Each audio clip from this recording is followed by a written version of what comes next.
До 25 јуни ребалансот на буџетот ќе биде пред пратениците. Министерката за финансии Гордана Димитриевска-Кочовска денеска потврди дека се работи на прекројување на државната каса, но не откри каде ќе се крати. Во моментов најмногу ја загрижува зголеменото ниво на увозот на производи во земјава, особено на храната, што е еден од клучните ризици за раст на инфлацијата.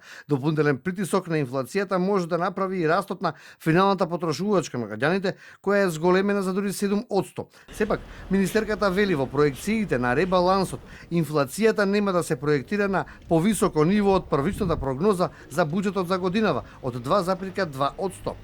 Сега во однос на увозот, да, загрижува тој податок многу и тука апсолутно нема збор и ние како Министерство за финансии сега подготвуваме некои дополнителни, да кажам, производи преку Развојната банка кои што ќе значат малку поголема поддршка на преработувачката индустрија. Во однос на слабата реализација на капиталните инвестиции кои заклучно петиот месец од годинава не надминуваат 20%, министерката вели се работи и на централно и на локално ниво. Таа смета дека допрва ќе бидат испорачани резултатите кои владата ги најави на почетокот на годинава.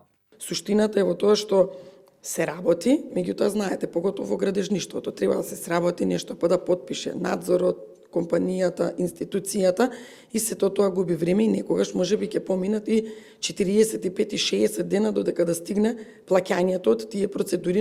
Според праксата низ годините, со секој ребаланс на буџетот на удар се капиталните проекти кои се предвидени да се реализираат во тековната година. Тоа значи дека ако реализацијата на капиталните инвестиции кон средината на годинава, кога најчесто се случува прекројување на државната каса, изнесуваат под 50%, а годинава е и полошо, со кратење на дел од првично предвидените проекти, реализацијата многу лесно на крајот на годината ќе достигне до 80%, што исто така не е некој резултат за пофалба.